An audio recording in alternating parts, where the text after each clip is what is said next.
Hello everyone, welcome to लक्ष्य force. First question है जिसमें हमें 4 पेयर दिए हुए हैं और ये फाइंड करना है कि कौन से पेयर की डायमेंशंस फॉर्मूले इक्वल नहीं है। तो इसके लिए देखो यहाँ पे दो टर्म्स दिख रहे होंगे, एक म्यू जीरो दिख रहा है, समझ लेते हैं, एक एप्सिलॉन जीरो दिख रहा है। तो जो एप्सिलॉन जीरो होता है ये आपका विद्युतशीलता होती है, मतलब इलेक्ट्रिक परमिटिविटी होती है, और जो आपका म्यू जीरो होता है ये आपका मैग्नेटिक परमिटिविटी होती है। ठीक है, इनके मात्रक भी आजकल पूछने लगे हैं।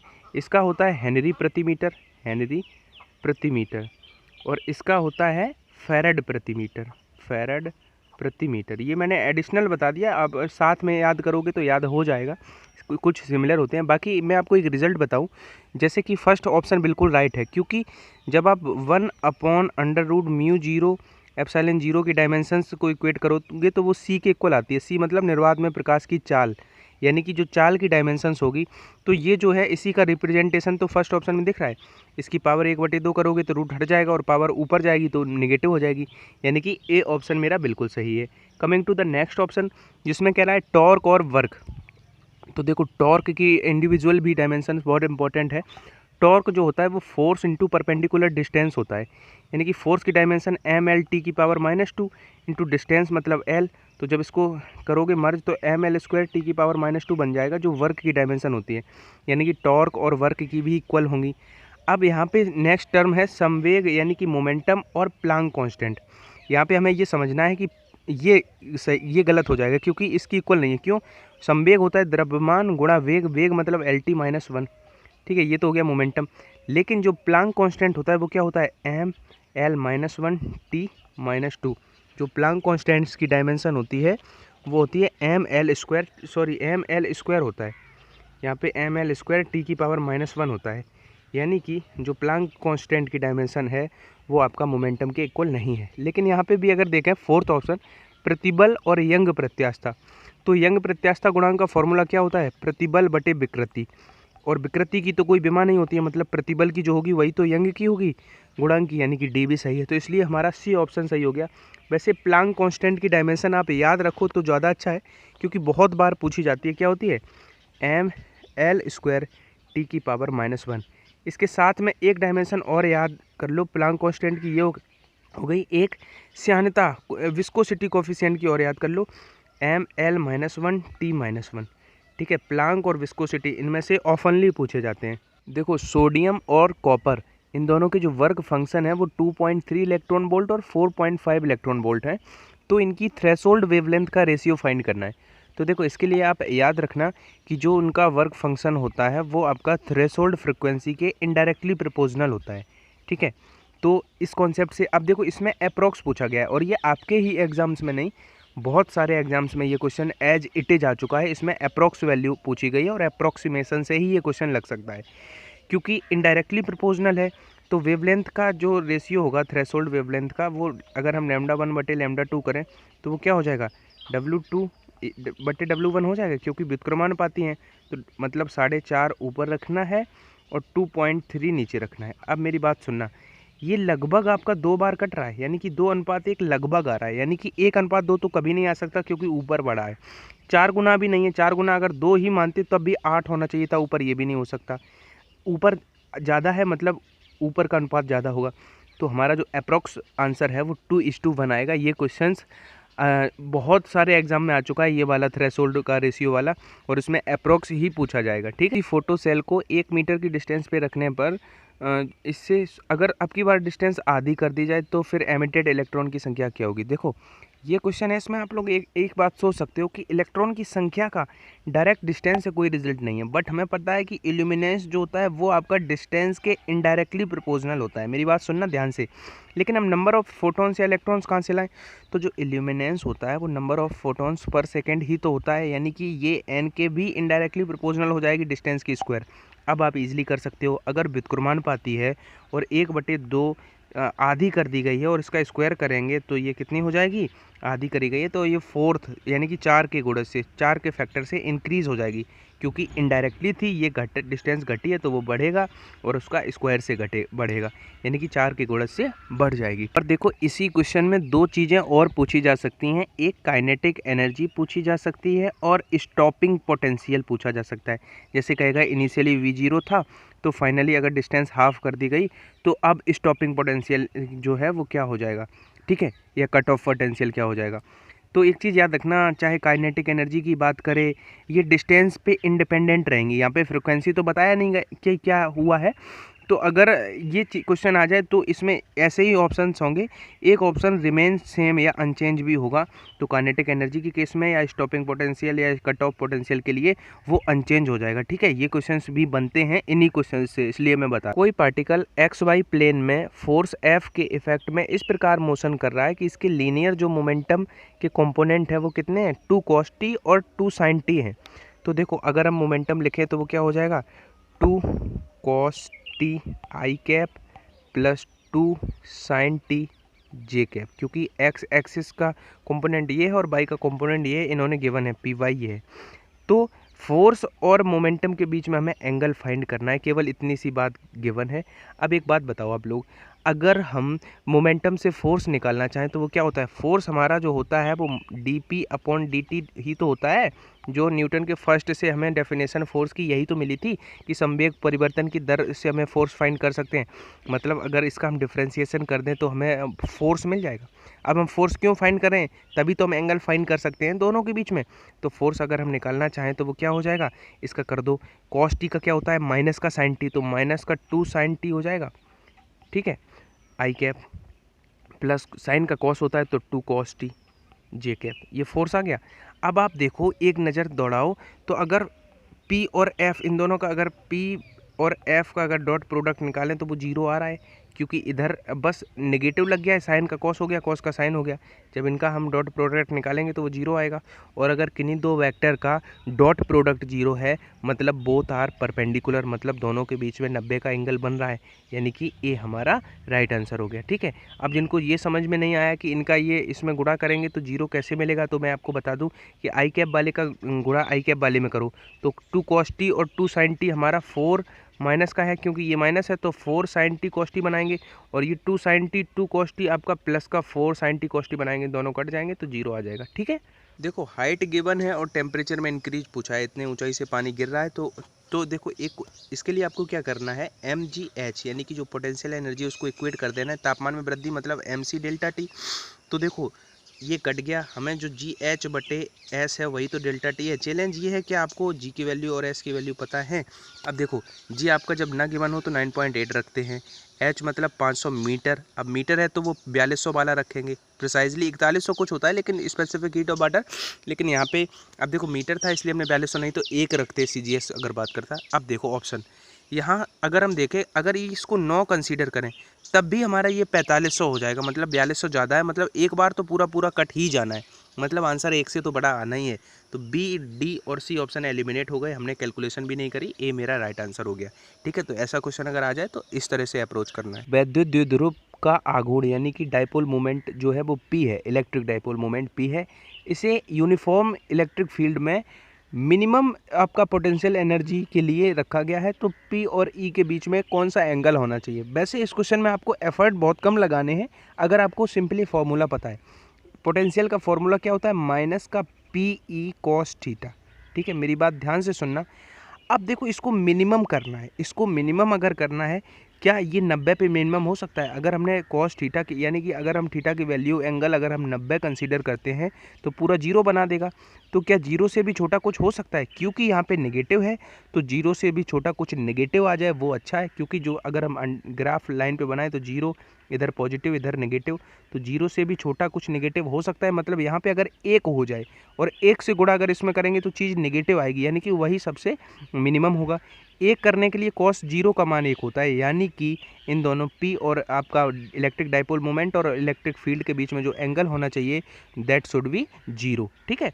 नेक्स्ट क्वेश्चन है, ट्रांसफार्मर में प्राइमरी और सेकेंडरी जो उसमें फेरों की संख्या है वो 140 और 280 है, ठीक है, जस्ट डबल है। अगर प्राइमरी कॉइल में जो करंट है वो 4 एम्पियर है तो सेकेंडरी कॉइल में जो करंट है वो क्या होगा। बहुत अच्छा रिजल्ट है।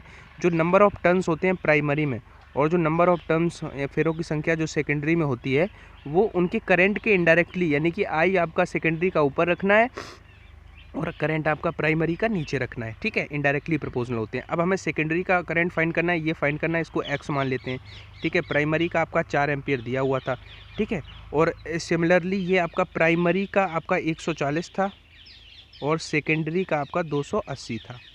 अगर इनको कट करेंगे तो ये 2 बार कट हो जाएगा और इसको 2 से कट करेंगे तो 2 इधर आएगा, तो एक्स की वैल्यू हमारी कितनी आएगी, 2 एम्पियर, यानी कि बी ऑप्शन हमारा राइट आंसर है। कैलकुलेशन है वो आप देख लेना, बस आपको याद ये रखना है कि ये इनडायरेक्टली प्रोपोर्शनल होते हैं, ठीक है। देखो कैपेसिटेंस और रेजिस्टेंस और आपका प्रेरकत्व यानी कि इंडक्टेंस वो आपका एल सी और आर से डिनोटेड किया जा रहा है। तो फ्रिक्वेंसी की डायमेंशन वाला कौन सा संयोजन यानी कि कौन सा 4 ऑप्शंस में से कौन सा हमें फ्रिक्वेंसी की डायमेंशन देगा, आवृत्ति की बीमा देगा। तो एक रिज़ल्ट मैंने जो स्टार्टिंग में इनिशियली बताया था और ये वाला रिज़ल्ट बहुत इंपॉर्टेंट है।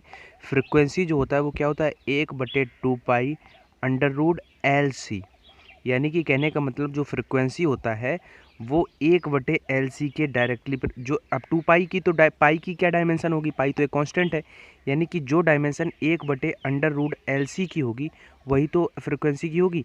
अब 1/√LC अगर अंडर रूट हटाएंगे तो पावर आधी आ जाती है और यही आधी पावर ऊपर जाके नेगेटिव बन जाएगी, यानी कि बी हमारा राइट आंसर है, ठीक है। और एक और मैं बता दूं, जब अल्टरनेट करंट आपने पढ़ा होगा जिसमें एक केस आया था रेजोनेंस का, बहुत अच्छा केस था, जिसमें आपका एक्स एल जो है वो एक्स सी के यानी कि जो प्रेरकीय प्रतिघात है वो धारतीय प्रतिघात के इक्वल हो जाता था।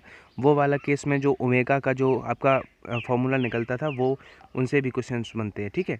2 पार्टिकल जिनकी अर्ध आयुकाल यानी कि हाफ एज 1620 और 810 है, उनको एक साथ एमिटेड मतलब एक साथ उत्सर्जन से रेडियो एक्टिव पदार्थ क्षय होता है, ठीक है, मतलब उन दोनों को एक साथ। तो पदार्थ की 1/4 मात्रा बचने के लिए कितना समय लगेगा वर्षों में। देखो बहुत प्यारा क्वेश्चन है। वैसे तो आपको पता है कि अब 2 पार्टिकल हैं, उनको अगर एक साथ एमिटेड करना है तो फिर जो रिजल्टेंट टी हाफ होगा, रिजल्टेंट अर्धायु होगा, उसके लिए आप याद रखना T1 T2 यानी कि जो इंडिविजुअल्स हैं उनका ऊपर आपको मल्टीप्लाई करना है, नीचे उनका सम करना है अगर टाइम सेव करना है, ठीक है। तो ये आपको पता होना चाहिए। अब T1 T2, अब जो रिजल्टेंट अगर दोनों को हमने एक साथ कराए तो रिजल्टेंट डिके के लिए दोनों को पहले ऊपर गुणा कर लो। ये एक तरह से ट्रिक समझ लो या फिर अभी बता रहा हूँ, 1620 गुणा 810। नीचे जब जोड़ोगे तो नीचे दोनों को जोड़ना है मतलब 1620 में से 810 जोड़ेंगे तो हमारा कितना हो जाएगा, 1 2 3 हो जाएगा, ठीक है, 8 6 243 हो जाएगा, यानी कि 2430, ठीक है। अब एक जीरो से एक जीरो कट गया, 81 से 3 टाइम्स कट जाएगा ये, और इससे इसको काटेंगे तो 3 से आपका 3 5 और 3 540 आया, यानी कि जो फाइनली हमें जो रिजल्टेंट टी हाफ आया अर्धायु आएगी दोनों को मर्ज करने के बाद वो 540 वर्ष आएगी। मेरी बात ध्यान से सुनना, इसका स्क्रीनशॉट ले लो। अब फाइनली हमने निकाला टी कितना आया, 540 हमारा टी हाफ आया, मतलब आधा। कोई पदार्थ है उसका डिके होने के बाद आधा बचने में, अर्धायु का मतलब आधा, तो यानी कि अगर 540 वर्षों में वो आधा बच रहा है और उसका भी आधा मतलब 1/2 का भी 2 करेंगे तभी वो 1/4 बनेगा, मतलब उसका भी अगर आधा करना है तो इधर टाइम 2 गुना लग जाएगा, यानी कि 1080। इसको कॉमन सेंस से ऐसे अप्रोच करना है, वैसे फॉर्मूले से भी जा सकते हो लेकिन ऐसे सोचो आप, टी हाफ हमारा 540 आया, अगर आधा वो डिकी होगा, आधा बचेगा 540 वर्षों में, तो उसका भी आधा अगर बचाना है तो 540 और वर्ष चाहिए, मतलब 540 और 540 1080। ये क्वेश्चन रिपीटेड है, ये डेटा सेम डाटा के साथ चेंज भी नहीं होगा। बस ये थोड़ा यहाँ पे चैलेंज था कि 2 टी हाफ इंडिविजुअल्स हैं तो पूरा मर्ज करके, वो भी कैसे, जो उनका डिके कोफिशिएंट होगा वो आपका क्या हो जाएगा, दोनों को इक्वल कर देंगे, दोनों को जोड़ना पड़ेगा, और इसका होता है 1/T1, इसमें जो रिलेशन होता है 1/T2, इन दोनों को फाइनली जब 1/T करेंगे तो इधर से जो टी आएगा वो हमारा क्या आएगा, T1 T2/T1 + T2। तो ये अब डायरेक्ट कैलकुलेशन ऐसे करना था और ऐसे सोचना था। अब देखो इस क्वेश्चन में आपको कमेंट सेक्शन में बताना है, ड्यूट्रॉन है, अल्फा कण है, उन दोनों की काइनेटिक एनर्जी सेम है। क्या कह रहा है, यूनिफॉर्म मैग्नेटिक फील्ड में एक समान गतिज ऊर्जा, मतलब गतिज ऊर्जा समान है, अल्फा कण है पूरे सर्कुलर पाथ पे अल्फा कण और ड्यूट्रॉन, और आपका क्या है एक प्रोटॉन। तो आपको इनमें से कौन सा रिलेशन सही होगा इसका कमेंट सेक्शन में आंसर देना है, क्योंकि मैं ये क्वेश्चन करा चुका हूँ इसलिए मैं एक्सपेक्ट कर रहा हूँ कि आप लोग इसका रिप्लाई करोगे। गैस में क्या है कि उसके वॉल्यूम में एक्सपेंड हुआ है V1 से V2 तक, ठीक है, जिनमें 3 तरीकों से वर्क डन हुआ है। एक समतापी मतलब आइसोथर्मल प्रोसेस है, उसमें वर्क डन W1 है, और जो समदाबी मतलब आइसोबारिक जो प्रोसेस है उसमें वर्क डन W2 है। रुद्धोष में मतलब एडियाबैटिक प्रोसेस जो है उसमें वर्क डन W3 है। तो हमें इनको असेंडिंग या डिसेंडिंग ऑर्डर में अरेंज करना है, फिर हम इजीली फाइंड कर सकते हैं। तो इसको पहले तो मैं इसका आंसर बता दूं, फिर मैं इसका वो भी बताऊंगा कैसे आया। देखो इसका आंसर है ऑप्शन, अब देखो सबसे ज़्यादा जो होता है वो आइसोबारिक में होता है। अब ये 2 ऑप्शन कट गए क्योंकि इनमें सबसे ज़्यादा W1 दिखा रहा है, और जबकि आइसोबारिक यानी कि समदाबी का जो है वो W2 है, यानी कि या ये होगा ये। और सबसे कम जो होता है वर्क डन वो इन 3 में आपका एडियाबैटिक में होता है, अगर आइसोकोरिक नहीं है। तो अब हमें दिख रहा है सिंपली ये ऑप्शन सही है, यानी कि सबसे ज़्यादा वर्क डन आपका किस में होगा, आइसोबारिक में, उसके बाद आइसोथर्मल यानी कि समतापी में, और सबसे कम आपका एडियाबैटिक में। अब देखो हमें रटनी नहीं है कोई चीज़, इसके पीछे का थोड़ा कॉन्सेप्ट समझ लेते हैं तो उससे शायद आप ना भूलो। क्या होता है कि जो वर्क डन होता है वो क्या होता है, एरिया जो पीवी के ग्राफ के अंडर जो कर्व रहता है वही एरिया। जैसे यहाँ पे सपोज मैं आपका यहाँ पे प्लॉट करूँ पी, थोड़ी समझने की कोशिश करना, और यहाँ पे मैं सपोज वॉल्यूम का करूँ। अब देखो इन्होंने कहा है एक्सपेंड हुआ है मतलब V1 से V2, तो यहाँ पे कहीं मैं ग्राफ में यहाँ पे V1 डिनोट कर देता हूँ, यहाँ पे V2। अब एक बात बताओ, सबसे ज़्यादा समदाबी में मैंने क्यों बताया, क्योंकि समदाबी मतलब आइसोबारिक में आपका प्रेशर कांस्टेंट होता है, यानी कि प्रेशर कांस्टेंट रहेगा। ठीक है, मेरी बात सुनना, प्रेशर आपका क्या रहेगा, थ्रू आउट कांस्टेंट रहेगा, यानी कि ये ग्राफ प्लॉट हुआ इतना। अगर मैं बात करूं आपकी आइसोथर्मल की, तो आइसोथर्मल में आपको पता है कि जो ग्राफ होता है वो कैसा होता है, हाइपरबोलिक होता है, यानी कि ग्राफ कुछ ऐसा होता है। ठीक है, और एडियाबैटिक का ग्राफ आपको पता है, एडियाबैटिक की जो स्लोप होती है वो आइसोथर्मल से भी कम होती है। अब देखो अगर स्लोप ज़्यादा होती है, अगर स्लोप ज़्यादा होगी तो वो नीचे आएगा। मतलब अगर इसका ग्राफ देखें आइसो जिसमें प्रेशर कांस्टेंट था, तो इसका ग्राफ सबसे ज़्यादा ये पूरा आ रहा है। ठीक है, और इसके बाद जो बीच वाला है ये मेरा आइसोथर्मल का ग्राफ आ रहा है, आइसोथर्मल का ये इतना आ रहा है। और सबसे कम कौन से का आ रहा है, मैं अगर कलर चेंज करके आपको समझाने की कोशिश करूँ तो आप देखेंगे कि जो सबसे ये वाला है, ये पूरा पोर्शन, ये मेरा किसका आया इतना, क्योंकि प्रेशर कांस्टेंट था समदाबी का, तो समदाबी में सबसे अधिक हुआ। सबसे नीचे हमें ये दिख रहा है इतना, ये आपका एडियाबैटिक का है, तो ये W3। और अगर आइसोकोरिक ISOCHORIC ये भी अगर ऑप्शन में होता, क्वेश्चन में होता, और एक W4 अगेन और होता, तो आपको पता है कि उसमें आपका डेल्टा V जो होता है वो 0 होता है, इसलिए वर्क डन क्या होता है, वर्क डन होता है P डेल्टा V। तो जब वर्क डन ही नहीं होगा तो उसमें सबसे कम होगा, वैसे उसमें 0 होता है इस वर्क डन, इसलिए वो ऑप्शन में नहीं है। तो ये क्वेश्चन आप एक्सपेक्ट कर सकते हो, बहुत अच्छा क्वेश्चन है। एक बार अगर समझ में नहीं आए तो आप पीछे होके एक बार और देख लेना। चलते हैं नेक्स्ट क्वेश्चन पे। कोई आइडियल गैस है, वो 2 वायुमंडलीय दाब यानी कि 2 एटमॉस्फेरिकल प्रेशर पर एक्सपेंड होकर 3 लीटर से 23 लीटर हो जाती है, तो आइडियल गैस द्वारा वर्क डन क्या होगा। बहुत अच्छा क्वेश्चन है, उतना ही इजी भी है। अगर आपने नहीं किया है कभी तो थोड़ी प्रॉब्लम हो सकती है। जो वर्क डन होगा जो गैस के द्वारा, वो क्या होगा, P और डेल्टा V। ठीक है, जो कि अभी मैंने ऊपर भी इसको बताया था। इस पे क्वेश्चन बनते हैं, बस थोड़ा यूनिट का ध्यान रखना होता है, क्योंकि अगर इतना ईजी है तो हो सकता है यूनिट से खेल दे, जैसा कि इसमें हुआ है। अब देखो प्रेशर 2 वायुमंडलीय दाब है और ऑप्शन सभी जूल में है, मतलब हम 2 वायुमंडलीय दाब नहीं रख सकते हैं, उसमें 10 की पावर 5 से गुणा करके उसे जो दाब का मात्रक होता है न्यूटन पर मीटर स्क्वायर वो बनाएंगे। कभी भी किसी दाब का जो अगर इसको ATP को उसमें चेंज करते हैं तो 10 की पावर 5 से गुणा कर देते हैं, मतलब यहाँ पे P की वैल्यू हम 2 नहीं 2 की गुणा 10 की घात 5 रखेंगे। ठीक है, ये एक तो चीज़ सीखनी थी। सेकेंड थिंग, डेल्टा V हमारा कितना है, 23 से, मतलब डेल्टा V मतलब उसका एक्सपेंसन कितना, 3 से 23 हुआ है, मतलब 20 का एक्सपेंड हुआ है। लेकिन फिर वही बात कि लीटर नहीं लग सकते, क्योंकि SI यूनिट क्या होता है, मीटर क्यूब, तो उसके लिए हमें 1000 से डिवाइड करना पड़ेगा, और 1000 से डिवाइड करने से अच्छा है हम 10 की पावर -3 से गुणा कर दें। ठीक है, तो हमने 10 की पावर -3 से गुणा किया। अब देखो तो 22 जा 40 हुआ। ठीक है, 40 इंटू 10 टू दी पावर आपका 5 ये और माइनस का 3 ये, तो कितना 2 बचेगा, यानी कि 4 गुणा 10 की घात 3 दिख रहा है, 4 × 10⁻³ जूल को हम 4 किलो जूल कह सकते हैं। मेरी बात ध्यान से सुनो, बस ये है क्वेश्चन सरल था, सीधा फॉर्मूला बेस्ड था। अब इसमें ये 2 बातें, उसके बाद भी ऑप्शन का ट्विस्ट कि हमारा आंसर 4 × 10⁻³ आ रहा है जूल, लेकिन अगर इसी को किलो जूल बनाएंगे तो 1000 से डिवाइड करेंगे, यानी कि हम इसको 4 किलो जूल कह सकते हैं।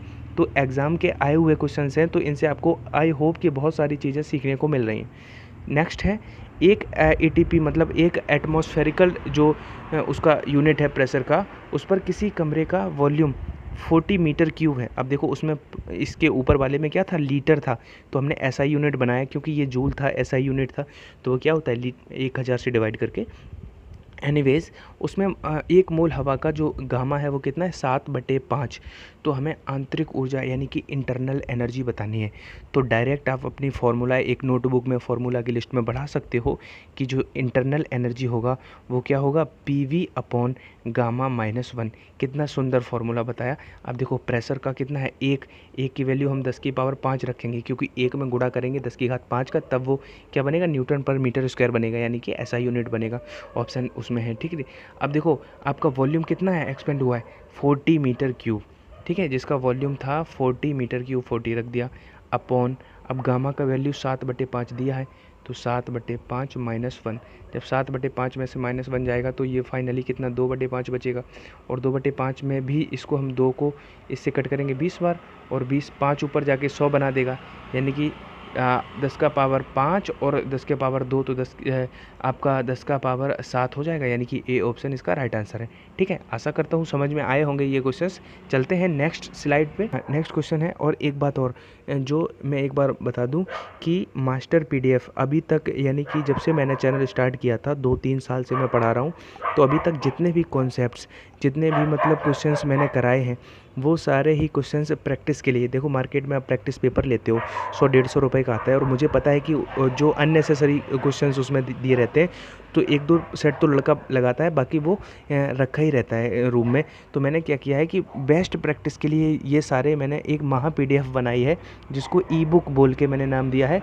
उसको मैंने मात्र 30 रुपीज़ में सेल किया है। कल वाले वीडियो के डिस्क्रिप्शन में, जो कल वाला वीडियो आया था गुड न्यूज़ करके, उसमें उसका डिस्क्रिप्शन बॉक्स में ख़रीदने का जो तरीका है वो बताया है। उसके बारे में एक बात बता दूं, क्योंकि बहुत सारे लड़के ये कह रहे हैं, मैंने क्या किया है उसमें पहले तो कॉन्सेप्ट्स हैं, ठीक है, 20 पेज में लगभग पूरी फिजिक्स के कॉन्सेप्ट हैं, जितने भी रूल्स हो गए, जितने भी आपके प्रिंसिपल हो गए, जितने भी फॉर्मूले हो गए, जितनी कोशिश कर पाई है मैंने वो 20 पेज तक। उसके बाद 200 पेज की पीडीएफ है, बाकी सब में अभी तक के सभी क्वेश्चंस हैं आपकी प्रैक्टिस के लिए।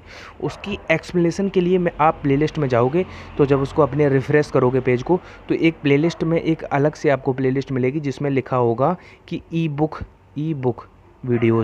बुक वीडियोज़ में जाओगे तो उसमें सीरियल 1, जैसे आप पीडीएफ सपोज लगाना बैठे और आपने फर्स्ट वाला स्लाइड लगा रहे हैं, तो आपको जो वीडियो 1 है उसमें फर्स्ट स्लाइड मिलेगी। फिर वीडियो 2 है तो अकॉर्डिंगली आपको जो ई बुक वाली है उससे आपको सॉल्यूशंस जो हैं एक स्ट्रक्चर्ड ऑर्डर में मिल जाएंगे, तो वहाँ पे जाके उनको आप देख सकते हो। बाकी उन कॉन्सेप्ट को अच्छे से तैयार कर लेना, वो बहुत इंपॉर्टेंट है। मतलब उतना तो कर ही लेना, अगर आप एग्ज़ाम तक रिवीजन अपना खुद से कुछ नहीं कर पाते हो तो एटलीस्ट उतना कर लोगे तो आपके अच्छे मार्क्स आ जाएंगे। मैंने बहुत मेहनत से वो पीडीएफ बनाई है, केवल 30 रुपये की है, जाके आप लोग भी खरीद सकते हो। ठीक है, 30 रुपये में यार कुछ नहीं आता है। अब ये एटलीस्ट जो आपके रूम में पड़ी हुई है फिजिक्स की बुक, सबके रूम में होगी ब्लू कवर वाली, एटलीस्ट उससे तो हेल्पफुल रहेगी वो पीडीएफ। मात्र 30 रुपीज़ की है। ठीक है, एक बर्तन में गैस के अणुओं की जो RMS वर्ग माध्यमूल वेग 2 गुना कर दिया जाए तो फिर प्रेशर कितने गुना हो जाएगा। देखो अगर इसी में मैं एक ऑप्शन और कर दूं, ई ऑप्शन अनचेंज रहेगा, तो शायद लड़के अनचेंज के साथ चले जाएं। लेकिन क्या होता है मैं आपको बता दूं कि जो प्रेशर होता है वो डायरेक्टली प्रोपोर्शनल होता है VRMS के स्क्वायर के। मैंने एक फार्मूला बताया था 1/3 m/m VRMS का स्क्वायर। तो हमें पूरे फार्मूले से अभी मतलब नहीं है। याद रखना कि प्रेशर जो होता है गैस का, उसकी वर्ग माध्यमूल चाल के स्क्वायर के डायरेक्टली प्रोपोर्शनल होता है। मतलब अगर ये 2 गुना करा गया है तो स्क्वायर है तो ये कितना हो जाएगा, 4 गुना हो जाएगा। ठीक है, हमें कुछ करना ही नहीं है। जब स्क्वायर के डायरेक्टली प्रोपोर्शनल था मतलब वो बढ़ा है तो ये भी बढ़ेगा, और वो अगर 2 गुना हुआ है तो ये उसके स्क्वायर के फॉर्मेट में बढ़ेगा, मतलब 4 गुना होगा। 4 स्टेटमेंट गिवन है, इनमें हमें फाइंड करना है कि कौन से स्टेटमेंट सही है। पहला स्टेटमेंट है कि अमीटर का जो रेजिस्टेंस है वो कम होना चाहिए। दूसरा है अमीटर का रेजिस्टेंस अधिक होना चाहिए। तीसरा स्टेटमेंट है कि वोल्टमीटर का रेजिस्टेंस कम होना चाहिए। सिमिलरली वोल्टमीटर का प्रतिरोध है वो अधिक होना चाहिए। तो देखो आपको इस क्वेश्चन को कर पाने के लिए दो फैक्ट अच्छे से पता होना चाहिए कि जो अमीटर होता है उसमें रेजिस्टेंस कम होना चाहिए, उसमें बहुत अच्छे से फ्लो कब हो पाएगा, रेजिस्टेंस का मतलब रुकावट, अमीटर में रुकावट नहीं होनी चाहिए, तभी तो आदर्श अमीटर का जो प्रतिरोध है बिल्कुल जीरो होता है। अगर आदर्श अमीटर का प्रतिरोध पूछा जाए तो जीरो होता है, ठीक है, तो यानी कि उसमें रुकावट बिल्कुल नहीं होती है। तो ए ऑप्शन तो सही हो गया, ठीक है। तो ए ऑप्शन अगर सही हो गया तो बी गलत हो गया, क्योंकि अगर कम होना चाहिए तो अधिक हो, ये कॉन्ट्रडिक्शन हो जाएगा। सिमिलरली वोल्ट मीटर का जो रेजिस्टेंस है वो अधिक होना चाहिए, यानी कि वोल्ट मीटर में रुकावट बहुत होती है। अगर आदर्श वोल्ट मीटर है तो जो प्रतिरोध है उसका अनंत होता है, ये फैक्ट भी पता हो तो वोल्ट मीटर का प्रतिरोध अधिक होता है, यानी कि 4 यहाँ पे राइट हो जाएगा। तो फर्स्ट एक क्लोज आर्गन पाइप है जिसकी लेंथ गिवन है 25 सेंटीमीटर और उसका डायमीटर गिवन है, उसमें प्रोड्यूस जो फ्रिक्वेंसी होंगी उनका जो हमें ऑर्डर है वो फाइंड करना है। तो देखो इस क्वेश्चन को आप कर तो मेंटली सकते हो अगर आपके सारे कॉन्सेप्ट्स क्लियर हैं। तो एक क्लोज आर्गन पाइप के लिए फ्रिक्वेंसी का फॉर्मूला क्या होता है, V/4L होता है, मैं आपको रिकॉल करा दूं। और ओपन आर्गन पाइप के लिए V/2L होता है, ठीक है, उनका रेशियो निकालते हैं तो 2:1 आता है। लेकिन अगर यहाँ पे बात करी गई, एक चीज़ और याद रखना कि जो क्लोज आर्गन पाइप होता है वो तुम्हारा केवल ऑड हार्मोनिक प्रोड्यूस करता है, 1 3 5 7 ऐसे करता है, ये दो बातें पता हों। और जो यहाँ ओपन होता है वो सम भी करता है और विषम भी सन्नादि करता है, यानी कि 1 3 5 7 1 2 3 4 5 सब कुछ होता है उसमें। अगर इसमें केवल ऑड होते हैं तो फ्रिक्वेंसीज का रेशियो ऑड। अब देखो फ्रिक्वेंसी अगर फाइंड करें तो वी का मतलब 330/4L, 4 मतलब लेंथ कितना है 25 सेंटीमीटर, इसको मीटर में कन्वर्ट करेंगे, 100 से डिवाइड करेंगे तो ये आपका 25 से कट जाएगा, ये पूरा पूरा कट जाएगा तो 330 आ जाएगा, यानी कि 330। अब अगर फर्स्ट 330 है तो रेशियो कितना होता है, केवल ऑड हार्मोनिक होते हैं तो 1 3। अब 330 का 3 में गुणा करेंगे तो दूसरा 990 होगा, तीसरा 5 में गुणा करेंगे तो 330 का 5 में गुणा करेंगे 1650 होगा। तो हमारा बी ऑप्शन ये वाला सही हो जाएगा जिसमें हमें दिख रहे हैं ऑड हार्मोनिक। और अगर आपको इतनी कैलकुलेशन भी ना करते, आप एक काम अगर पता होता कि ऑड हार्मोनिक होते हैं तो 1 3 5 के रेशियो में होंगे, इसमें रेशियो कौन सा है, नहीं हो सकता, हाँ ये हो सकता है लेकिन हमें थोड़ा ये काट सकते थे क्योंकि इसमें रेशियो 1 2 3 4 वाला चल रहा था, ठीक है। तो इस तरह से हमें करना था, हमने फॉर्मूला लगाया V/4L, तो हमने एक झटके में हमने निकाल ली फ्रिक्वेंसी, फिर उसका 1 फिर 3 फिर 5 फिर ये रेशियो फाइंड कर लिया। ऐसे क्वेश्चन आते हैं। हाइड्रोजन परमाणु की मूल अवस्था में इलेक्ट्रॉन की चाल क्या होगी। तो देखो बहुत अच्छा क्वेश्चन है, आपका V/C का रेशियो भी पूछा जा चुका है, वो होता है 1/137। अगर इसी क्वेश्चन में हम इधर क्रॉस मल्टीप्लाई कर दें तो C इधर आ जाएगा, यानी कि C/137 इसका राइट आंसर है। नेक्स्ट है कि जो कैथोड रेज होते हैं उनका वेलोसिटी क्या होता है। तो यू शुड रिमेंबर कि उनका वेलोसिटी लाइट की स्पीड से कम होता है, यानी कि बी ऑप्शन, प्रकाश के वेग से कम। देखो वो होते हैं हमारे नेगेटिवली चार्ज होते हैं कैथोड, तो ऑब्वियस है कि वो एनोड से कम होगा उनका वेलोसिटी, तो फिर इनका ये याद रखना, ठीक है, कि लाइट की स्पीड से कम होता है। नेक्स्ट है कि हाइड्रोजन परमाणु के 4th और 5th ऑर्बिट में उनकी एनर्जी का रेशियो क्या होगा। तो वो क्या होती है, उनके नंबर ऑफ जो ऑर्बिट होता है उनके स्क्वायर के इनडायरेक्टली प्रोपोर्शनल होती हैं, यानी कि अगर 4th आगे है तो उसका स्क्वायर पीछे होगा, 4 का स्क्वायर 16 इधर रहेगा और 5 का स्क्वायर 25 आगे रहेगा, क्योंकि इनडायरेक्टली है, ठीक है, थोड़ा ध्यान से क्लिक करना। क्योंकि ध्रुवण दिशाएं पैरेलल हैं, जब उनको IM तीव्रता की का प्रकाश निकलता है, यदि उनकी ध्रुवक दिशाओं के बीच में अब कोण थीटा हो गया, पहले कोण 0 था क्योंकि जब पैरेलल थी तो उनके बीच में एंगल कितना था 0, तो अब क्या है थीटा हो गया, तो अब तीव्रता IM/2 हो जाती है, तो थीटा की वैल्यू फाइंड करनी है। बहुत अच्छा क्वेश्चन है, लेकिन आपको मिनिमम कैसे करना है, मिनिमम टाइम में आपको पता है कि जो IM होता है वो डायरेक्टली प्रोपोर्शनल होता है कॉस स्क्वायर थीटा के। क्यों होता है ना, I=I0 कॉस स्क्वायर थीटा, यानी कि हमें मतलब क्या है कि डायरेक्टली प्रोपोर्शनल होता है उसके कॉस स्क्वायर थीटा के। अब अगर हम यहाँ से रेशियो लिखें तो यहाँ पे IM है और अगली बार IM/2 हो जाता है, तो इनका रेशियो कॉस स्क्वायर थीटा, पहले कॉस 0 था तो कॉस 0 का मान स्क्वायर करेंगे तो 1 होगा, कॉस 0 का मान 1, नीचे कॉस स्क्वायर थीटा, यही हमें फाइंड करना है। तो देखो 2 ऊपर चला जाएगा, IM से IM कट जाएगा, यानी कि इधर 2 बचेगा, और अगर कॉस स्क्वायर थीटा इधर लाएंगे तो कॉस स्क्वायर थीटा बराबर 1/2 मिल जाएगा। कॉस स्क्वायर थीटा बराबर हमें कितना मिल जाएगा 1/2, स्क्वायर हटाएंगे 1/√2 का प्लस माइनस हो जाएगा, 1/√2 कॉस में कितने की वैल्यू होती है, एक तो 45 का, और निगेटिव कर दे तो 135 का, यानी कि हमारा जो डी ऑप्शन है वो राइट आंसर हो गया, ठीक है। तो हमें मिनिमम टाइम सेविंग करना है, मिनिमम टाइम में कैसे करना है वो ऐसे ही कर सकते हो आप लोग। और अगर आपने अभी तक पोलराइजेशन सिंपली यूट्यूब पे सर्च करना प्रकाश का ध्रुवण बाई लक्ष्य एयरफोर्स, तो जो वीडियो मिलेगा उसको देख जरूर लेना। 4000 एंगस्ट्रॉम वेवलेंथ थी, तब 2 अब अतिवर्धी कटिबंधों को ढकती थी। अगर उस 8000 एंगस्ट्रॉम हो जाती है तो अब कितने को ढकेगी। तो देखो ये आप ये टर्म देख के मत घबरा जाना, अगर हिंदी वाले हो तो ये क्या आ गया, ये कभी कभी ऐसी हिंदी यूज़ कर देते हैं, जैसे मायोपिया को वो ऐसे लिख देते हैं, मायोपिया, निकट दृष्टि दोष है तो मायोपिया। तो कभी कभी ऐसा हो जाता है एग्जाम में। आपको याद क्या रखना है कि एन लेमडा बराबर कांस्टेंट होता है, तो n1 लेमडा 1 बराबर n2 लेमडा 2 हो जाएगा।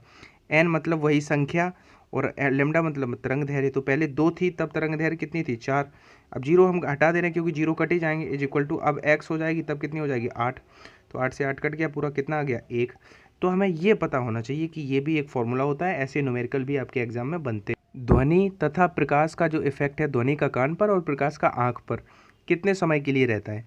तो ये फैक्ट भी आप याद रहना कि 1/10 तथा 1/16, मतलब ध्वनि का जो होता है वो 1/10 सेकंड तक रहता है, और लाइट का अगर आई पे बात करें तो 1/16 सेकंड। अवरक्त स्पेक्ट्रम होता है वो किसके बीच में पड़ता है। अब देखो ऐसे आप, मैंने जो बताया वो अगर याद होगा आपको तो फिर आप कर पाओगे। Reliance mobile is very useful for XY।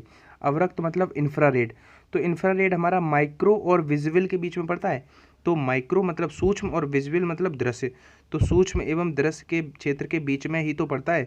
तो इसलिए मैं कहता हूँ कि इस ऑर्डर को याद रखना जरूरी क्यों है, क्योंकि अब बताओ ऐसे क्वेश्चन बन गया कि अवरक्त किसके बीच में बनता है, इंफ्रारेड हमारा माइक्रो और विजुअल यानी कि दृश्य और सूक्ष्म के बीच में बनता है। जब प्रकाश को वायु से कांच में जाता है, मतलब रेयरर से डेंसर मीडियम में जाता है, तो उसकी वेवलेंथ पे क्या इफेक्ट पड़ेगा। देखो आवृत्ति तो ऐसी चीज़ है जिसपे माध्यम का फर्क नहीं पड़ता है, तो आवृत्ति तो अनचेंज रहेगी। अगर वो वायु से कांच में जाएगा तो वेवलेंथ क्या हो जाएगी, उसके वेव की लेंथ डिक्रीज हो जाएगी, वेवलेंथ घटती है। जैसे जैसे आपका रिफ्रैक्टिव इंडेक्स बढ़ेगा तो उसकी वेवलेंथ घटेगी, ठीक है।